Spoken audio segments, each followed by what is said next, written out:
Duel Review is brought to you by SpiderWolf.com. On today's Duel Review, it's DuckTales, the video games. Woo! I'm RJ. And I'm Nick. Let's get to it.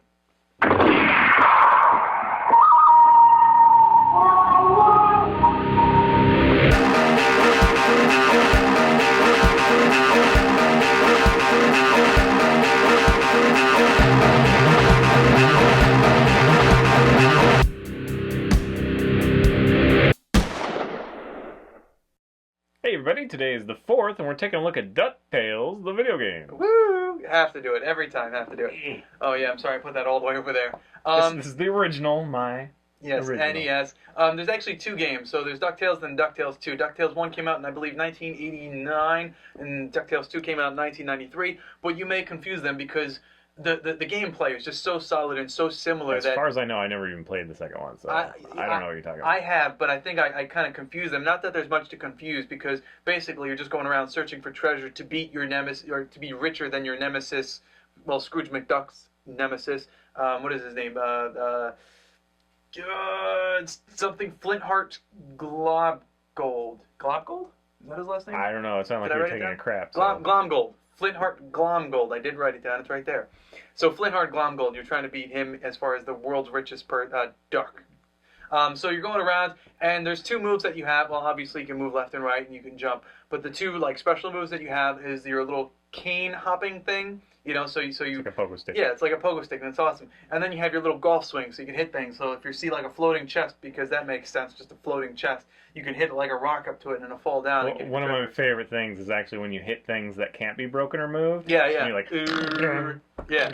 Your eyes and you have that weird noise, hard noise. It's that kind of attention to detail that really made this. In fact, this is, as far as NES games, this is like on the top of the list of like everyone's favorite games. It for is NES. a great game. It is. And that's part of why we wanted to bring it up, actually, because it is so great, and they're actually re-releasing it, a remastered version, which is really beautiful. Yeah, I saw a lot of the artwork there, and it's just one. And they have the original voice cast, so you get a lot of the original voices from DuckTales. And if you grew up in our era, then you've watched that show like your entire life. So. And it's like they really matched, the levels and the architecture and all that stuff. It's perfect. So I actually haven't gotten it because I still have the original version, and I'm very attached to this. But it is one of those things that if you like this game, or if you think you might like this game, or you want to know like a very solid game from the past, it's so wonderful that they have that remastered version. I would buy it in a second if I didn't have it already. Yeah, I have them emulated, but I would buy the remastered version as well, because it just looks so beautiful, and I had so much fun. This took up so many hours, and for those of you who are too young to remember, there was a time when we didn't have checkpoints. So while everything would be registered like, yes, I got this treasure already, you would still have to start from the beginning and go through the entire level. So, yeah, it was one of those things that if you saw an extra life, you had to get that. Yes. Because otherwise you're like saying, I don't want to finish the game. It's like you have to get that for extra security. Yeah, exactly. But yeah, I mean, this game is so brilliant, and yet it suffers from the same thing that the old games do, of the era. It's like, that doesn't make sense. Why are we on the moon? What does that mean? It doesn't make sense. And then, mummies, really? Spinning mummies? I mean, it's so cool. Don't get me wrong. I love that animation. The story is just kind of loosely there, and they just make levels. I mean, it's almost like they were like, okay, well, you do 3 levels, I'll do 3 levels, and then we'll come together and make some kind of, story that makes it work or something like that. But then again, what game didn't go to space? It's like a benchmark. But it's so fun. It's so fun. Also, like that big console, like the Batman console, where you pick the part of the world that you go to. Yeah. It's like, really? I mean, I guess he has enough money to make that, but he's such a a stingy guy. I doubt he would do that. But anyway, the thing was huge. It felt like something out of Contra or something like that. So it's just kind of this divisive thing, but it's such a brilliant game and so much fun. Yeah, and the levels are just they're always there. And unlike back then there was all side scrolling. This one you can actually go back, side scrolling in that. As your character moves, it doesn't lock it out. And it locks. Well, this one doesn't lock, so you can go wherever you want and retrace your steps, go back and try and get something that you might have missed, figure out new ways of getting to things, hitting things. I love that golf swing. It has a little bit of, Castlevania-ish, because you're, discovering things. Yeah. There are hidden walls that you can find and all sorts of things. And the little girl, Webby, she gives you a little hints about, there's a wall over here that's open. Or, you have to go to the next panel and save Huey, Dewey, or Lewis, And then Huey, Dewey, and Louie. And it's kind of a little Mega Man as well, because, the end boss, but a lot of games were. I'm just saying, it feels like that, because you're like, and then you're locked into this, trying to save one of your nephews or something. You don't have to know anything about DuckTales or like love DuckTales to enjoy this game. It's that good, but it doesn't hurt. You know, Right. I remember playing it and I was really into the show. And then seeing like Launchpad for the first time, it's like, oh yeah, it's Launchpad. And he's got his little like helicopter thing with a Yeah. rope, and you have to jump on it. Yeah, it's ridiculous. Yeah. But yeah, so it does hold a very dear place, and rightfully so. It is a very solid game. So I'm really interested to see what the next generation, you know, like my nephew per se. Like I don't think he ever played the old DuckTales. He probably never even watched the show. So Yeah. it'd be interesting to see how much he appreciates it. But if you're looking for kind of an old school platformer with just a little bit, I mean, it's very distinct, like a little bit of an odd angle. This is it. Yeah, I agree.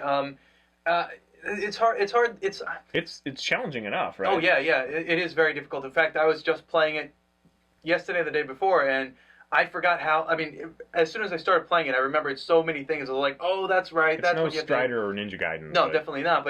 But even still, it was hard in its own rights because it's skill as far as where you jump and where you land, because that was a big thing with those kind of platformers is you have to jump just right. You have to jump at the very edge of something to make it all the way across.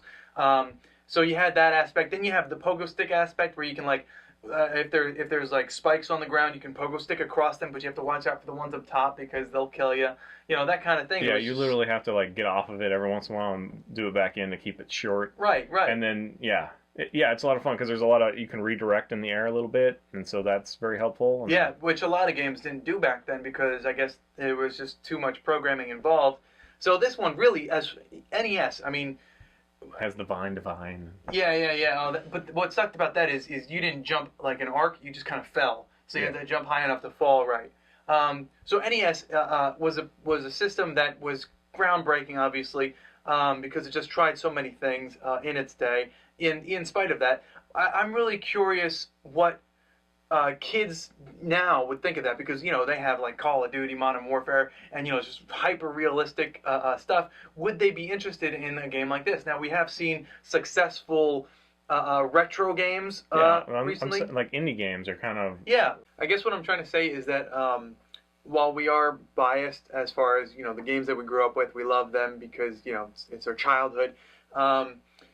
These games do hold up, and I thank the indie artists for bringing that genre back. You know, and I'm hoping that kids these days will see kids these days they'll see these games and they'll be like, well, that looks interesting because like what are the games that I grew up with? We talked about Metal Storm, which was an awesome game. Ghosts and Goblins. Which Ghosts and not Goblins. too long ago. Yeah. And then there was one that I played that was actually my brother's game, and it was in my eyes it was an awesome game, but it got like so low reviews, and I don't quite understand why. It was called like Dino Wars or something, where you're like this guy, right, and then you like enter into these giant dinosaur mechs and then kind of move, and that was like on the NES, and that was awesome. So yeah, I'm hoping that you know as we see DuckTales remastered, we're going to see other games remastered and brought forth so that. Well, we already have, but but continue the trend. Yeah. It's a sweet game. We've always had it's one of those things that I actually didn't really realize how big it would be to other people, because it was kind of like one of those little games that I played that I just loved. Yeah. And I didn't really realize that so many other people loved it too. So it's an awesome game. It is. All right, guys. Thanks for watching. Please subscribe to our YouTube channel and follow our great playlists. Game Lab's been a lot of fun. Yes, it has. And please leave comments. We love comments. And you can help support us by buying our wares at spiderwolf.com. That's right. T-shirts, a card game, art print, short stories, and more. And if you're online, if you're on Facebook, so are we. So find us and friend us. And if I'm online, I'll talk to you all the time. We're also both blogging. You can find me, fisk37.tumblr.com. I'm blogging as characters, releasing character sheets and updates of the world that I've created for 10 plus years. Take a look if you like it. Share it. Support me that way. And mine is nicholasbach.tumblr.com, where I have short stories and poetry. So if you're interested, check that out. Okay. See you later.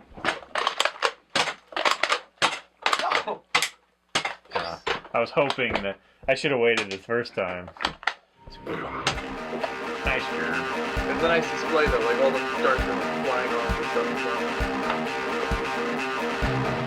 Next up, it's Pathfinder, the adventure card game. You guys don't know this, but if you go to our Never Dead, episode of Game Labs, Never Dead, Part 2, I made a joke within there, or you made a joke within there that the one woman watcher that we had would be the person I marry. So me and this girl said that she's expecting a wedding because of it. And so we've been back and forthing, and now suddenly it feels so real because we actually like started making plans.